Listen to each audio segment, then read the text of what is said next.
मणिपुर दो ग्रुप में बटा हुआ है। एक है मैतेई समुदाय, बहुसंख्यक है, सबसे ज़्यादा आबादी है।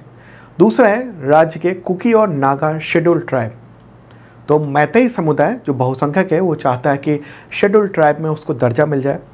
हाई कोर्ट ने इसको लेकर आदेश जारी किया, जबकि शेड्यूल्ड ट्राइब में जो शामिल हैं नागा और कुकी समुदाय के लोग, उन लोगों ने इसका विरोध किया। उनका कहना है कि ऐसा नहीं होना चाहिए।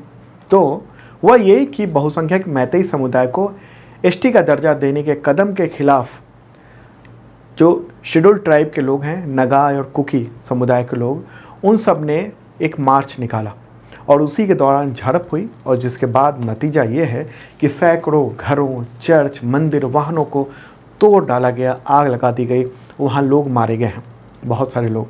इंटरनेट सस्पेंड है, सेना और आरएएफ की तैनाती की गई है वहाँ पर।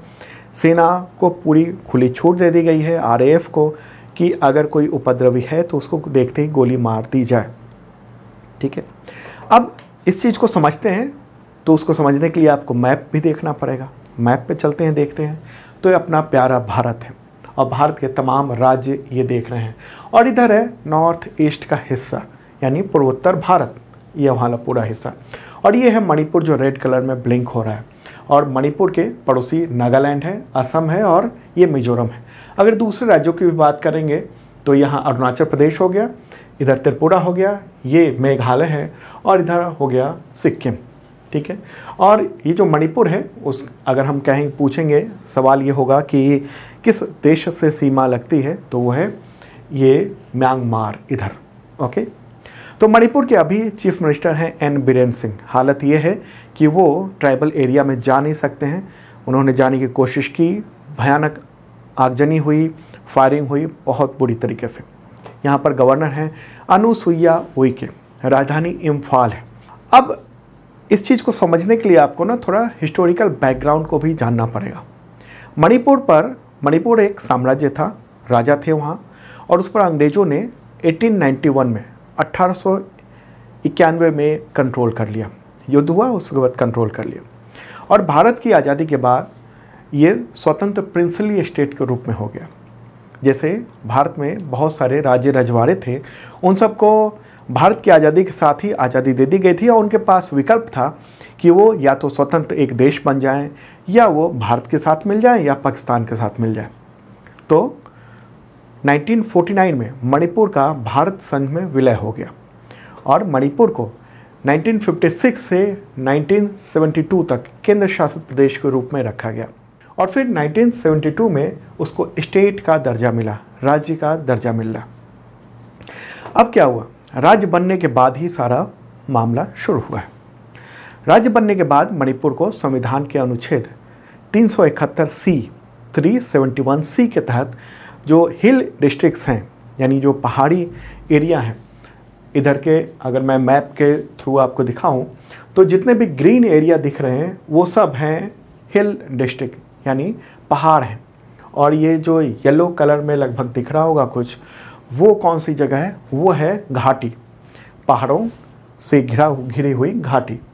ठीक है, तो जो पहाड़ पे जो समुदाय रह रहा है उन सबको संविधान के अनुच्छेद 371C के तहत एक प्रोटेक्शन मिला। और संविधान का अनुच्छेद 371C जो है, और उसके तहत ये हुआ कि पहाड़ी ज़िलों में गैर आदिवासी या गैर शेड्यूल्ड ट्राइब के लोग वो ज़मीन नहीं खरीद सकते। ये जो धारा यानी अनुच्छेद 371C है, वो लगभग जम्मू कश्मीर में जो अनुच्छेद था 370 उसी की तरह था, जिसको ख़त्म कर दिया गया जम्मू कश्मीर में। ठीक है, तो पहाड़ी एरिया जो है ना मणिपुर का लगभग 90% इलाका है और यहीं पर इंडिजिनस ट्राइबल रहते हैं और 34 मान्यता प्राप्त जनजातियां हैं वहाँ पर, ट्राइब्स हैं, जिनको मोटे तौर पर एनी कुकीज़ ट्राइब और एनी नागा ट्राइब के रूप में वर्गीकृत किया गया है, क्लासिफाइड किया गया। और इसकी आबादी, राज्य की आबादी इसके 50% से कम ही है, मतलब 90% इलाके में 50% से कम ही लोग रहते हैं। और जो घाटी एरिया है, ये वाला और यहाँ वाला, यहाँ पर ये जो पूरे राज्य का 10% इलाका है और यहाँ मैतेई समुदाय के लोग रहते हैं। इनमें से कुछ को ओबीसी और कुछ को शेड्यूल कास्ट का दर्जा प्राप्त है, एससी का। और जो मैतेई कम्युनिटी के लोग हैं उनकी आबादी 53% है। और इन्हीं को जो मैतेई लैंग्वेज है ना, जिसको मणिपुरी लैंग्वेज कहते हैं या मणिपुरी पीपुल कहते हैं मैतेई को, तो वही वो जो लोग भाषा बोलते हैं मैतेई लोग, जो बहुसंख्यक हैं और जो वैली में रहते हैं यानी जो घाटी में रहते हैं, तो उन्हीं की भाषा संविधान के 22 ऑफिशियल लैंग्वेज में से एक है मणिपुरी भाषा। ठीक है, तो अगर आप एथनिकली देखते हैं इस चीज़ को तो घाटी में हिंदू हैं। यहाँ इस घाटी में जो मैतेई समुदाय के लोग हैं वो ज़्यादातर हिंदू हैं। और जो पहाड़ पर जो इलाके में जो समुदाय रहता है, जो 90% इलाका है, वहाँ पर वो लोग क्रिश्चियनिटी में विश्वास रखते हैं। ज़्यादातर लोग की बात कर रहा हूँ मैं। और जो स्पेशल अधिकार मिले हुए हैं संविधान के तहत 371C जो अनुच्छेद है उसके तहत, उसमें ये है कि पहाड़ के लोग जो है ना वो घाटी में आ सकते हैं, यानी वैली में आकर रह सकते हैं, ज़मीन खरीद सकते हैं। लेकिन यहाँ के जो लोग हैं जिनको एसटी का दर्जा नहीं मिला है, मैतेई, वो इन इलाकों में ज़मीन नहीं खरीद सकते हैं। अच्छा, यहाँ पर ना डेवलपमेंट का भी बहुत ज़्यादा असमानता है। पहाड़ी इलाकों में हेल्थ सर्विसेज, एजुकेशन, तमाम रोड, इन सब की स्थिति बहुत ही जर्जर है, ख़राब है, नहीं है। जबकि जो वैली इलाका है वहाँ पर संपन्नता है, वहाँ एजुकेशन है, इंस्टीट्यूट्स हैं, वहाँ हेल्थ के अस्पताल मतलब हेल्थ सर्विसेज बेहतर है, अस्पताल बेहतर है। तो इसको कहते हैं हिल वैली डिवाइड। यहाँ पर एक और मामला ये भी है कि 90% इलाके में जो लोग रहते हैं उनका विधानसभा में प्रतिनिधित्व केवल 20 का, टोटल विधानसभा में सीटें हैं 60, उनमें से 20 चुन के आते हैं ये तमाम जो हिल एरिया हैं, हिल डिस्ट्रिक्ट्स हैं वहाँ से। और जो 40 सीटें हैं वो इन इलाकों से है, ये जो डेंस पॉपुलेशन है वहाँ पर। तो इसकी वजह से भी दोनों में टेंशन काफ़ी रहता है। अब सवाल ये है कि टेंशन तो ये ऐतिहासिक है, अब विवाद क्यों भड़क गया? मैतेई समुदाय के लोगों की डिमांड रही है कि उनको जनजाति यानी ट्राइब का दर्जा दिया जाए। ऐसा होता है तो वे सारे अधिकार, वो सारे प्रोटेक्शन जो हिल एरिया में शेड्यूल ट्राइब को मिले हैं, जैसे कुकी और नगा को, वही अधिकार मैतेई समुदाय को भी मिल जाएंगे। तो मैतेई समुदाय के लोग पहाड़ों पे भी ज़मीन खरीद सकेंगे। और आपको बताऊं कि ये जो पूरा मामला है ना, ये भड़का कब से, मतलब डिमांड तो बहुत पहले से होती रही है, लेकिन जो सरकार है, केंद्र सरकार है, उसने 2013 में ट्राइबल अफेयर्स मिनिस्ट्री जो है केंद्र सरकार की, उसने स्टेट गवर्नमेंट से सलाह मांगी कि मैतेई को शेड्यूल ट्राइब का दर्जा दे दिया जाए क्या, मतलब वहाँ की टोटल जो पॉपुलेशन है उन सबको शेड्यूल ट्राइब का दर्जा मिल जाएगा। तो उसके बाद कुछ विरोध हुआ, बातें हुई, फिर मामला लटका रहा। अब अप्रैल 2023 में, पिछले महीने की बात है, मणिपुर हाई कोर्ट ने यह आदेश दे दिया कि मैतेई समुदाय को भी शेड्यूल ट्राइब का दर्जा दिया जाए और 4 हफ्ते में इस पर कार्रवाई करें।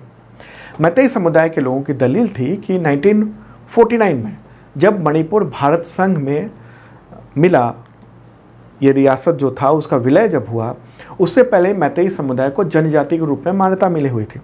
लेकिन जब विलय हुआ उसके बाद जनजाति यानी शेड्यूल ट्राइब, उसकी पहचान उसकी ख़त्म हो गई। तो हाईकोर्ट ने अब फैसला सुनाया और उसी के बाद विवाद भड़क गया।